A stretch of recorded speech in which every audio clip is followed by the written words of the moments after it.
शांति। ओम शांति। ओम शांति। आज सुनेंगे हम 17-8-20 के महावाक्य। उससे पहले कल के होमवर्क, जो कि कल बहुत ही पावरफुल संडे की मुरली रही। सभी भाई बहनों ने जरूर मुरली को बहुत गहराई से समझा होगा, क्योंकि कल की मुरली महाशिवरात्रि पर बाबा ने खास चलाई थी और महाशिवरात्रि का आध्यात्मिक अर्थ बताते 4 सब्जेक्ट को भी कनेक्ट किया था एक दूसरे से। और साथ साथ बाबा ने कल एक बहुत ही अच्छी बात जो हमारे प्रैक्टिकल जीवन के लिए ज़रूरी है, वो एक बात बताई थी कि बच्चे कोई कैसा भी है, लेकिन आपको उसे बुरा नहीं कहना है, कमज़ोर नहीं करना है, रॉन्ग को रॉन्ग नहीं कहना है, उस वक्त उसे हिम्मत देकर राइट बनाना है आपको, क्योंकि आपका कर्तव्य है हर आत्मा को रास्ता दिखाना। तो ज़रूर आप सबने इसमें से कोई ना कोई पॉइंट पर अटेंशन अवश्य दिया होगा। और बाकी होमवर्क भी हमारा कल से शुरू हो गया है और होमवर्क इस बार का था कि जो कुछ भी है सब बाबा को समर्पित कर देना है। हम बच्चों को पुरुषार्थ में जो कुछ भी है बाबा का है और एकदम डबल लाइट फरिश्ता बनकर चमकीली ड्रेस पहन के हमें इस महीने एक हफ्ता जो है हमारा जो पुरुषार्थ रहेगा वो इसी बात पर रहेगा कि हमें चमकीली ड्रेस पहन करके और ख़ास ये पुरुषार्थ करना है कि विशेष में डबल लाइट हो, एकदम मन से भी और तन से भी लाइट हो, और हर टाइम ऊपर जाना है फिर नीचे आना है। एक संकल्प करना है कि मैं परमधाम में हूँ, फिर नीचे आना है कि मैं यहाँ आया हूँ। तो दोनों टाइम ये संकल्प अगर आप बार बार करेंगे कि निराकारी सो साकारी, निराकारी सो साकारी, जब इतना अव्यक्त स्थिति में हम रहेंगे तभी हम बाबा को प्रत्यक्ष कर सकेंगे। तो ये अभ्यास हमने अवश्य ही हमें करना है पूरे हफ्ता, कि जो कुछ भी है बाबा को समर्पित करके हमें चलना है। ये नहीं कि मैं करता हूँ, कौन करा रहा है? बाबा मुझसे करा रहा है और मैं आत्मा कर रही हूँ। ये हफ्ते का हमारा खास अटेंशन है, जिस पर हम सब ज़रूर अटेंशन से इसे पूरा करेंगे। अब हम जो है सुनेंगे आज प्यारे बाबा की मुरली। तो आज बाबा ने सुनाया, मीठे बच्चे, ज्ञान सागर बाप आए हैं ज्ञान बरसा कर इस धरती को स्वच्छ बनाने। अभी स्वर्ग की स्थापना हो रही है, उसमें चलने के लिए दैवी संप्रदाय का बनना है। इस बात का ध्यान रखना है कि अगर हमें स्वर्ग में चलना है तो उसके लिए हमें दैवी संप्रदाय के संस्कार धारण करने हैं। प्रश्न है, सर्वोत्तम कुल वाले बच्चों का मुख्य कर्तव्य क्या है? उत्तर है, सदा ऊंची रूहानी सेवा करना, यहाँ बैठे व चलते फिरते खास भारत और आम सारे विश्व को पावन बनाना, श्रीमत पर बाप के मददगार बनना, यही सर्वोत्तम ब्राह्मणों का कर्तव्य है। क्योंकि भगवान के बच्चे बने हैं तो हमारा रात दिन बस अब एक ही कर्तव्य है, औरों को भी रास्ता दिखाना। गीत है, जो पिया के साथ है उसके लिए ज्ञान की बरसात है। तो हमें बाबा के साथ हर पल रहना है। ओम शांति। मीठे मीठे रूहानी बच्चों प्रति रूहानी बाप समझा रहे हैं, जो रूहानी बाप के साथ है, क्योंकि बाप है ज्ञान का सागर। कौन सा बाप है? शिव बाबा। आत्मा का बाप कौन है? शिव बाबा। ब्रह्मा बाप को ज्ञान का सागर नहीं कहेंगे। शिव बाबा, जिसको ही परम पिता परमात्मा कहा जाता है, एक है लौकिक जिस्मानी पिता और दूसरा है पारलौकिक रूहानी पिता। एक अलौकिक पिता हो गया और एक है हमारा पारलौकिक। बाकी लौकिक से तो हम सब परिचित ही हैं। तो वह शरीर का पिता है, वह आत्माओं का पिता है। ये बड़ी अच्छी रीति समझने की बातें हैं। और यह ज्ञान सुनाने वाला है ज्ञान का सागर। जैसे भगवान सबका एक है, वैसे ज्ञान भी एक दे सकते हैं। बाकी जो शास्त्र गीता आदि पढ़ते हैं तो भक्ति करते हैं, वह कोई ज्ञान नहीं है, उनसे ज्ञान वर्षा नहीं होती है, इसलिए भारत बिल्कुल ही सूख गया है।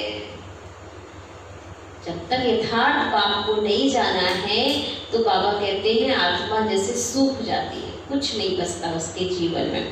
तो जैसे सूख गए, कंगाल हो गया, वह बरसात भी नहीं पड़ती है तो जमीन आदि सब सूख जाती है। वह है भक्ति मार्ग, उसको ज्ञान मार्ग नहीं कहेंगे। ज्ञान से स्वर्ग की स्थापना होती, वहाँ हमेशा धरनी सब्ज रहती है, कभी सूखती नहीं है। यह है ज्ञान की पढ़ाई। ईश्वर बाप ज्ञान देकर दैवी संप्रदाय बनाते हैं, बाप ने समझाया है मैं तुम सभी आत्माओं का बाप हूँ, परंतु मुझे और मेरे कर्तव्य को ना जानने के कारण ही मनुष्य इतने पतित और दुखी निधन के बन गए हैं। आपस में लड़ते रहते हैं, घर में बाप नहीं होता है, बच्चे लड़ते हैं तो कहते ना कि तुम्हारा बाप है या नहीं है। इस समय भी सारी दुनिया बाप को जानती ही नहीं है और ना जानने के कारण इतनी दुर्गति हुई है सृष्टि की। जानने से सदगति होती है, सर्व का सदगति दाता एक है, उनको बाबा कहा जाता है, उनका नाम शिव ही है, उनका नाम कभी बदल नहीं सकता। जब संन्यास करते हैं तो नाम बदल देना, शादी में भी कुमारी का नाम बदलते हैं। और इस वक्त हम भगवान के बच्चे बने तो भी हमें एक परजीवा जीवन अर्थात नया जीवन मिला, तो ये भी एक नाम बदली होता है। तो बाबा ने हम बच्चों को क्या बना दिया, ब्रह्मा कुमार और ब्रह्मा कुमारी बना दिया। ये यहाँ भारत में रिवाज है, बाहर में ऐसा नहीं होता। ये शिव बाबा सभी का माई बाप है, गाते भी हैं तुम मात पिता हम बालक तेरे और तुम ही कृपा से सुख घनेरे। भारत में ही पुकारते हैं तुम्हारी कृपा ते सुख घनेरे। ऐसे नहीं कि भक्ति मार्ग में भगवान कृपा करते आए हैं, नहीं, भक्ति में सुख घनेरे होते ही नहीं है। बच्चे जानते हैं स्वर्ग में बहुत सुख है, इस दुनिया में कोई सुख नहीं है, वह नई दुनिया है। पुरानी दुनिया में दुख ही होता है। जो जीते जी अच्छी रीति मरे हुए हैं उनके नाम बदल सकते हैं, परंतु माया जीत लेती है तो ब्राह्मण से बदल शूद्र बन जाते हैं। इसलिए बाबा नाम नहीं रखते हैं। ब्राह्मणों की माला तो होती नहीं है। तुम बच्चे सर्वोत्तम ऊंच कुल वाले हो, ऊंच रूहानी सेवा करते हो। यहाँ बैठे व चलते फिरते तुम भारत की खास और विश्व की आम सेवा करते हो। पूरे विश्व को बदलने का हम बच्चों को बाबा ने जिम्मेदारी दी है कि आपको ये सेवा करनी है। विश्व को तुम पवित्र बनाते हो, तुम हो बाप के मददगार, क्योंकि भगवान का परिचय मिलेगा, आत्मा की ज्योति जगेगी तो वो जरूर अनेक आत्माओं की भी ज्योति जलाने का कार्य करेगा। तो ये भगवान करते हैं, तुम सबकी मदद करते हो। बाप की श्रीमत पर चल तुम मदद करते हो, ये भारत ही पावन बनने का है। तुम कहेंगे हम कल्प कल्प इस भारत को पवित्र बनाए, पवित्र भारत पर राज करते हैं। ब्राह्मण से फिर हम भविष्य देवी देवता बनते हैं। विराट रूप का चित्र भी है, प्रजापिता ब्रह्मा के बच्चे ब्राह्मण ही ठहरे। ब्राह्मण तब होंगे जब प्रजापिता सम्मुख होगा। अभी तुम सम्मुख हो, तुम हर एक प्रजापिता ब्रह्मा की औलाद अपने को समझते हो, यह है युक्ति। औलाद समझने से भाई बहन हो जाते हैं और भाई बहन की कभी क्रिमिनल आंख होनी नहीं चाहिए। अभी बाप ऑर्डिनेंस निकालते हैं कि तुम 63 जन्म पतित रहे हो, अब पावन दुनिया स्वर्ग में चलना चाहते हो तो पवित्र बनो। 63 जन्मों से हमने कहीं न कहीं विकारों में जाने का ही बीड़ा उठाया, लेकिन अब बाबा ने आकर हमें पावन बनने की शिक्षाएं दी हैं।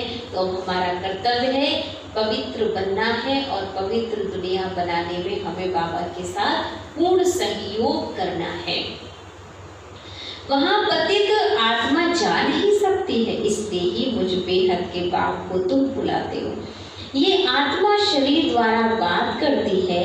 शिव बाबा भी कहते हैं मैं इस शरीर द्वारा बात करता हूँ, नहीं तो मैं कैसे आऊँ। मेरा जन्म दिव्य है, सतयुग में है दैवी गुणों वाले देवताएं, इस समय है आसुर गुणों वाले मनुष्य। यहाँ के मनुष्यों को देवता नहीं कहेंगे, फिर भल कोई भी हो, नाम तो बहुत बड़े बड़े रख देते हैं। साधु अपने को भी श्री श्री कहते हैं और मनुष्यों को भी श्री कहते हैं, क्योंकि खुद पवित्र हैं, इसलिए श्री श्री कहते हैं। है तो मनुष्य, भल विकार में नहीं जाते, परंतु विकारी दुनिया में तो रहते हैं ना। माने श्री श्री जो हम कई बार गुरु महात्माओं के ऊपर भी टाइटल देखते हैं, श्री श्री 16,108, तो ये जो शब्द बोलते हैं वास्तव में बाबा कहता है कि श्री श्री शब्द तो हम सिर्फ उन पावन देवताओं को दे सकते हैं कि श्रेष्ठ से श्रेष्ठ अगर कोई है तो बाबा कहते हैं वो परमात्मा ही है। और श्री जो हमारे श्रेष्ठ वो देवी देवता है। बाकी अनेक प्रकार के हम जो टाइटल्स गुरुओं को देते हैं कि वो श्री, तो क्या वो भगवान से भी श्रेष्ठ हो सकते हैं, श्रेष्ठ श्रेष्ठ, और वो तो 16,108 श्री श्री लगा लेते हैं। तो बाबा ने कहा ये सब अपनी अपनी महिमा के गुणगान गा रहे हैं। वास्तव में ऐसी किसी मनुष्य की महिमा नहीं होती है, क्योंकि ये श्री श्री दो शब्द हम सिर्फ परमात्मा के लिए ही प्रयोग कर सकते हैं। तो ये बात हमें पक्की करनी चाहिए, औरों को भी ये रास्ता बताना चाहिए कि श्री श्री माना श्रेष्ठ से श्रेष्ठ, और वो है सिर्फ एक निराकार परमात्मा जो संसार को बदलने का कार्य कर रहे हैं। अब देखो श्री श्री कहते हैं, मनुष्यों को भी श्री कहते हैं क्योंकि खुद पवित्र हैं, इसलिए श्री श्री कहते हैं। है तो मनुष्य, भल विकार में नहीं जाते, परंतु विकारी दुनिया में तो है ना। तो भविष्य में निर्विकारी देवी दुनिया में राज करेंगे, होंगे वहां भी मनुष्य, परंतु देवी गुणों वाले होंगे। इस समय मनुष्य आश्रय गुणों वाले हैं, पतित हैं। गुरु नानक ने भी कहा मूत पलीती कपड़ धोए, माने ये जो कपस्त्र है इसको हमें क्या करना है, साफ करना है, धुलाई करना है इसको। पर ये गुरुवाणी में ये श्लोक जो है दोहा आता है, इसका भी बड़ा गहरा रहस्य है जो कि बाबा कहते हैं। उसमें भी गुरु नानक ने बहुत अच्छा हमें अपनी आत्मा की धुलाई के लिए ज्ञान दिया है, इसलिए उन्होंने ये बात रखी हुई है। गुरु नानक भी बाप की महिमा करते हैं कि मूर्त पलीती कपड़ धोएगी, परमात्मा आकर के हमारे इन गंदे वस्त्रों की सफाई कर रहा है, हमारी आत्मा की धुलाई कर रहा है। वो भी ज्ञान योग से साबुन लगा कर, लक्ष्य लगा करके, लक्ष्य सोप लगा करके हमारी सफाई हो रही है। और अब बाप आए हैं स्थापना और विनाश करने, और जो भी धर्म स्थापक है वह सिर्फ धर्म स्थापन करते हैं और धर्मों का विनाश नहीं करते। उनकी तो वृद्धि होती ही रहती है। अभी बाप वृद्धि को बंद करते हैं, एक धर्म की स्थापना और अनेक धर्मों का विनाश करते हैं, उन्हें करा देते हैं। ड्रामानुसार ये होना ही है। बाप कहते हैं मैं आदि सनातन देवी देवता धर्म की स्थापना कराता हूँ, जिसके लिए तुमको पढ़ा रहा हूँ। सतयुग में अनेक धर्म होते ही नहीं है, ड्रामा में इन सब के वापिस जाने की लूट है। इस विनाश को कोई टाल नहीं सकते। विश्व में शांति तब होती है जब विनाश होता है। इस लड़ाई द्वारा ही स्वर्ग के गेट खुलते हैं। यह भी तुम लिख सकते हो कि यह महाभारी लड़ाई कल पहले भी लगी थी। तुम प्रदर्शनी का उद्घाटन कराते हो तो ये जरूर लिखो कि युद्ध जो छिड़ी है इस समय विश्व में, ये कहीं ना कहीं पहले भी 5000 वर्ष हुई थी और पुनः ये हो रही है, क्योंकि ये भी कल्याणकारी है। क्योंकि जब भी कोई धर्म की स्थापना होती है तो उसके लिए ये युद्ध होना अनिवार्य है, क्योंकि जब तक अधर्म का नाश नहीं होगा तब तक सत्धर्म की स्थापना हो नहीं सकती है। तुम प्रदर्शनी का उद्घाटन कराते हो तो ये लिखो बाप परमधाम से आए हैं हैविल का उद्घाटन करने। बाप कहते हैं, मैं हेवनली गॉड फादर हेवन का उद्घाटन करने आया हूँ, बच्चों की ही मदद लेता हूँ। स्वर्गवासी बनाने के लिए इतनी सब आत्माओं को पावन नहीं तो कौन बनाए? बाबा कहते मैं ना बनाऊं तो कौन बनाएगा? ढेर आत्मा है घर घर में, तुम ये समझा सकते हो। भारतवासी तुम सतो प्रधान थे, फिर 84 जन्म बाद तमो प्रधान बने हो, अब फिर सतो प्रधान बनो। मन बना भाव। कैसे बनेंगे हम? जब मन ही मन ईश्वर को याद करेंगे। ऐसे मत कहो हम शास्त्रों को नहीं मानते। बोलो शास्त्रों को और भक्ति मार्ग को तो हम मानते थे, परंतु अब ये भक्ति मार्ग की रात पूरी होती है, ज्ञान से दिन शुरू होता है। बाप आए हैं सदगति करने के लिए, समझाने की भी बड़ी युक्ति चाहिए। कोई अच्छी रीति धारणा करते, कोई कम करते हैं। प्रदर्शनी में जो अच्छे अच्छे बच्चे हैं वह अच्छा समझाते हैं। जैसे बाप टीचर है तो बच्चों को भी टीचर बनना पड़े। गाया भी जाता है सतगुरु तारे, माने परमात्मा आके ही तार सकता है, हमें और कोई नहीं तारता। इसलिए सतगुरु तारे बाप को कहा जाता है। सचखंड की स्थापना करने वाला सच्चा बाबा है और झूठ खंड स्थापन करने वाला कौन है? वो हम सब समझते हैं, रावण है। अब जबकि सदगति करने वाला मिला है तो फिर हम भक्ति कैसे करेंगे? भक्ति सिखलाने वाले हैं अनेक गुरु, सतगुरु तो एक ही है। कहते हैं सतगुरु अकाल मूरत, जो हमें काल के पंजे से छुड़ा सकता है, वही एक सतगुरु है जिसके मार्ग पे चलने से ही हमारा हित है। फिर भी अनेक गुरु बनते रहते, सन्यासी उदासी बहुत प्रकार के गुरु लोग होते हैं। सिख लोग खुद ही कहते हैं सतगुरु अकाल, अर्थात जिसको काल नहीं खा सकता है। मनुष्य को तो काल खा जाता है, बाप समझाते हैं मन बना भाव। उनका फिर है जब साहिब को तो सुख मिले। मैंने गुरु नानक वाणी में बहुत अच्छी अच्छी बातें लिखी हुई है। और एक बात ये भी है कि गुरु नानक को जब साहिब, माने कि जब परमात्मा को आप जपेंगे, उसका ध्यान करेंगे, उसको याद करेंगे, तभी जाकर आत्मा की जो है मैल साफ होगी, सुख मिलेगा आत्मा को। मुख 2 अक्षर है, बाप कहते हैं मुझे याद करो। जब साहिब को, साहिब तो एक ही है, गुरु नानक ने भी उनके लिए इशारा किया है, उनको जपो। वास्तव में तुमको जपना नहीं, याद करना है। यह है अचपा जाप, मुझसे कुछ बोलो नहीं, शिव शिव भी नहीं कहना है, तुमको तो जाना शांति धाम है। अब बाबा को याद करो, क्योंकि घर लौटना है तो अपने घर की चिंतन मंथन में ही रात दिन हमें अपना वक्त व्यतीत करना चाहिए। अचपा जाप भी एक ही होता है जो बाप सिखलाते हैं।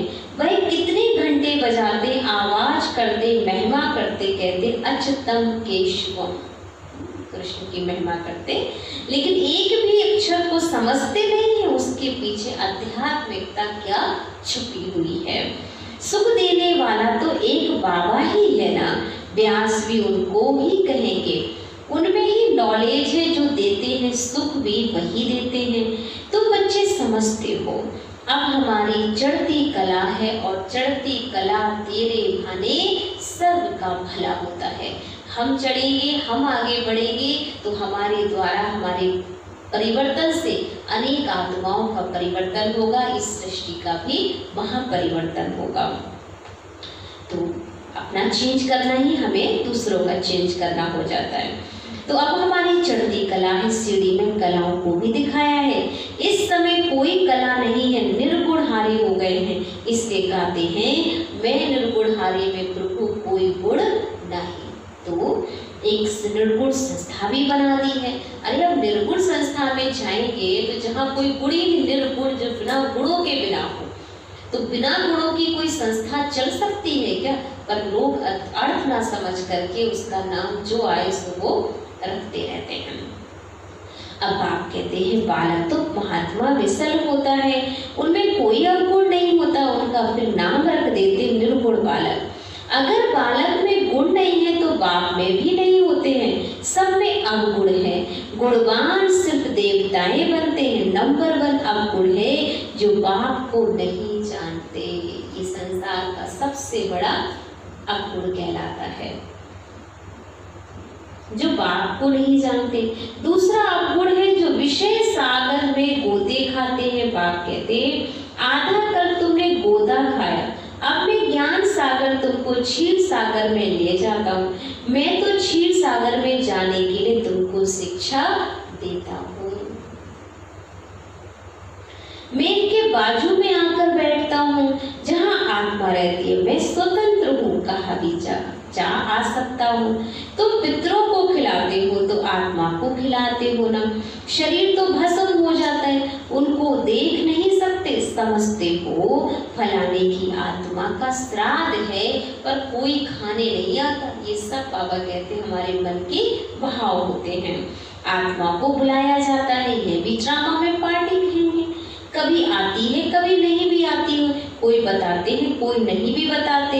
यहाँ भी आत्मा को बुलाते, आकर बोलती है, परंतु ऐसे नहीं बताती कि फलानी जगह मैंने जन्म ले लिया है। सिर्फ इतना कहे कि हम बहुत सुखी हैं, अच्छे घर में जन्म ले लिया, अच्छे ज्ञान वाले बच्चे अच्छे घर में ही तो जाएंगे ना। इसमें बताने की क्या आवश्यकता कि भाई ठीक हूँ, अच्छी जगह पर हूँ, मस्त हूँ, पर कहाँ हूँ, कैसी हूँ, किस घर में रह रही हूँ, ये तो यथार्थ कोई बात कहता ही नहीं है। तो बाबा कहते हैं इसका मतलब है सब कुछ ना कुछ मिलावट है। सिर्फ इतना ही कहेंगे हम तो बहुत सुखी हैं, अरे अच्छे घर में जन्म लिया तो अच्छे काम किए होंगे। कम ज्ञान वाले कम बदल पाएंगे, बाकी सुख तो है ही ना। राजा बनना अच्छा है या दासी बनना अच्छा है? राजा बनना है तो इस पढ़ाई में भी लग जाना चाहिए। राजा बच्चे बनने के लिए हमें पहले भगवान की मत पर चलना पड़ेगा। हम लोग सुनते थे पढ़ेंगे लिखेंगे तो बनेंगे नवाब, खेलेंगे कूदेंगे तो होंगे खराब। ये सारी बात बाबा कहते इस समय हम बच्चों के लिए है कि हम जितना ज्ञान योग की पढ़ाई करेंगे उतने ही नवाब अर्थात विश्व महाराजन हम बनेंगे। और नहीं पढ़ेंगे तो क्या होगा, स्वर्ग में जाने का रास्ता हमें नहीं मिलेगा। इसलिए पढ़ाई अच्छी पढ़ो, बाकी सुख तो है ना। राजा बनना अच्छा है या दास दासी बनना अच्छा है? राजा बनना है तो इस पढ़ाई में लग जाओ। दुनिया तो बहुत गंदी है, दुनिया के संग को कहेंगे कुसंग।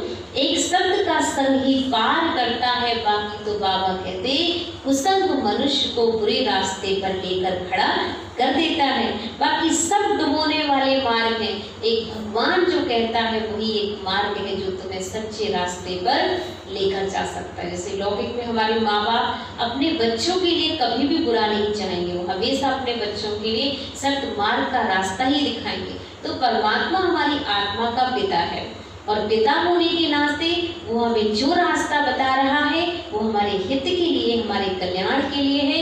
इसलिए बिना सोचे समझे हमें भगवान की बात को यथार्थ मानते हुए आगे बढ़ जाना चाहिए। बाकी बाबा तो सबकी जन्म पत्री जानते हैं ना। ये बाप की दुनिया है तब तो पुकारते हैं और कहीं ले चलो। अब बाप कहते मीठे मीठे बच्चों मेरा बनकर फिर मेरी मत पर चलो। ये बहुत गंदी दुनिया है, करप्शन है, लाखों करोड़ों रुपयों की ठगी होती है। अब बाप आए हैं बच्चों को स्वर्ग का मालिक बनाने के लिए। बाबा कहते तो अथय खुशी होनी चाहिए ना। वास्तव में ये है सच्ची गीता, फिर ये ज्ञान प्रिय लोग हो जाएगा। अभी तुमको ये ज्ञान है, फिर दूसरा जन्म लेंगे तो ज्ञान खलास, फिर प्रारब्ध है। तुमको पुरुषोत्तम बनाने के लिए बाप बढ़ाते हैं। अभी तुमने बाप को जाना है। अब अमरनाथ की यात्रा होती है तो बोलो जिनको सूक्ष्म वतन में दिखाते हो वह फिर स्थूल वतन में कहाँ से आया? पहाड़ आदि तो यहाँ है ना, तो वहाँ पतित हो कैसे सकते हैं? पतित बाबा कहते पहाड़ आदि तो यहाँ है ना, वहाँ पतित हो कैसे सकते जो पार्वती को ज्ञान देते? बर्फ का लिंग बेड हाथ से बनाते, वह तो कहाँ भी बना सकते हैं। मनुष्य कितने धक्के खाते हैं और जाकर अमरनाथ की यात्रा पूरी करके आते हैं, पर ये भी नहीं पता कि वो कौन सी कथा सुनाई जिस कथा से कहते हैं वो अमर बन गए। वास्तव में बाबा ने आकर के हमें यथार्थ अर्थ बताया, तुम आत्मा रूपी पार्वती अर्थात पार बदन की रहने वाली हो, और तुम बच्चों को बाबा ने जो कथा सुनाई है ये है ज्ञान, जिस ज्ञान से तुम्हें 21 जन्मों के लिए आत्मा को अजर अमर बना देते हैं, जो अजन्म और एक तरीके से हमारी अकाली मृत्यु नहीं होगी, बाकी शरीर तो छोड़ना स्वाभाविक है। हस्ता काल का संसार में न कोई राजा रहा है न कोई रहेगा। हम सब सुनते हैं, कई बार राक्षसों के लिए एग्जाम्पल आता है कि राक्षसों को मारने का, राक्षस अपने आप को चाहते थे कि हमें अमर भव का वरदान दे दो, पर जितने भी कहते हैं शिव ने या शंकर जी को हम देखते हैं जो वरदान दिया या विष्णु ने दिया उनको, वो हमेशा कहा कि मृत्यु तो निश्चित ही है, हाँ ये जरूर हो सकता है कि तुम जिसकी इच्छा रखते हो उसके माध्यम से तुम्हारी मृत्यु हो सकती है, पर कहीं ना कहीं मृत्यु से ना कोई बचा है और ना कोई बच सकता है। तो शरीर तो हमें तोड़ना ही छोड़ना ही है, बाकी हाँ ये जरूर हो सकता है कि हम किसके माध्यम से कैसे मरना चाहते हैं, पर मरेंगे तो अवश्य ही। इसलिए बाबा कहते हैं कोई भी अमर नहीं है यहाँ। तो बर्फ का लिंग बैठ हाथ में बनाते, भाई कहाँ से बना सकते, मनुष्य कितने धक्के खाते, समझते नहीं है कि शंकर के पास पार्वती कहाँ से आई जो उनको पावन बनाएंगे। शंकर कोई परमात्मा नहीं, वह भी देवता है। मनुष्यों को कितना समझाया जाता फिर भी समझते नहीं है, पारस बुद्धि बन नहीं सकते। प्रदर्शनी में कितने आते, कहेंगे नॉलेज तो बहुत अच्छी है, सबको लेनी चाहिए, अरे तुम तो लो, कहेंगे हमको फुर्सत नहीं है। ये भी वंडरफुल बात है, खुद करना नहीं है, दूसरों के लिए बहुत अच्छा है। तो ऐसे कहने से बाबा कहते कौन सा बड़ा काम कर रहे हैं, हमें खुद करना है। प्रदर्शनी में ये भी लिखना चाहिए कि इस इस लड़ाई के पहले बाप स्वर्ग के उद्घाटन कर रहे हैं, विनाश के बाद स्वर्ग के द्वार खुल जाएंगे। बाबा ने कहा था हर एक चित्र में लिखो पारलौकिक परम पिता परमात्मा त्रिमूर्ति शिव भगवान उवाच। त्रिमूर्ति न लिखने से कहेंगे शिव तो निराकार है, वह कैसे ज्ञान देंगे। समझाया जाता है यही पहले गोरा था कृष्ण था, फिर अब सांवरा मनुष्य बना है। अब तुमको मनुष्य देवता बनाते हैं, फिर हिस्ट्री रिपीट होनी है, गायन भी है। मनुष्य देवता किए करत ना लागे बात, निश्चय हुआ तो फिर देवता बनने में वक्त नहीं लगेगा। फिर सीढ़ी उतर मनुष्य बनते हैं, फिर बाबा आकर देवता बनाते हैं। अब बाप कहते हैं मुझे आना पड़ता है कल के संगम युगे आता हूँ। युगे युगे कहना रॉन्ग है, मैं संगम युग पर आकर तुमको पुण्य आत्मा बनाता हूँ, फिर रावण तुमको पाप आत्मा बनाते हैं, वहाँ भी पुरानी दुनिया को नई दुनिया बनाते हैं। ये समझने की बातें हैं। अच्छा मीठे मीठे सिकी लदे बच्चों प्रति माता पिता बाप दादा का याद प्यार और गुड मॉर्निंग। रूहानी बाप की रूहानी बच्चों को नमस्ते। हम रूहानी बच्चों की रूहानी बाप दादा को दिल व जान से सिकवा प्रेम से याद प्यार और गुड मॉर्निंग, नमस्ते नमस्ते नमस्ते। शुक्रिया बाबा, शुक्रिया बाबा, शुक्रिया मेरी जिंदगी को संवारने वाले बाबा, तेरा लाख लाख शुक्रिया शुक्रिया। धारणा के लिए मुख्य सार, फर्स्ट पॉइंट, बाप के समान टीचर बनना है ना। जैसा बाबा टीचर है हमें वैसा ही टीचर बनना, समान बनना है। बड़ी युक्ति से सबको इस झूठ खंड से निकाल सचखंड में चलने के लायक बनाना है। सेकंड पॉइंट, दुनिया का संग कुसंग है, इसलिए कुसंग से किनारा कर एक सत्य का संग करना है। ऊंच पद पाने के लिए इस पढ़ाई में लग जाना है। एक बाबा की मत पर ही चलना है, किसी देहधारी की मत पर नहीं चलना है। वरदान है, बहुत ही सुंदर वरदान है, जो कि आज हमें पूरा दिन इसको प्रैक्टिकल अप्लाई करना है। इस अटेंशन से सुनेंगे सभी कि संतुष्टता द्वारा सर्व से प्रशंसा प्राप्त करने वाले सदा प्रसन्न चित्त। स्पष्टीकरण है कि संतुष्टता की निशानी प्रत्यक्ष रूप में प्रसन्नता दिखाई देगी। जो संतुष्ट होगा वही प्रसन्न चित्त होगा। और जो सदा संतुष्ट व प्रसन्न चित्त रहते हैं उनकी हर एक प्रशंसा अवश्य करते हैं। देखिए, जो संतुष्ट है, प्रसन्न है, उसे सभी उसकी प्रशंसा करेंगे।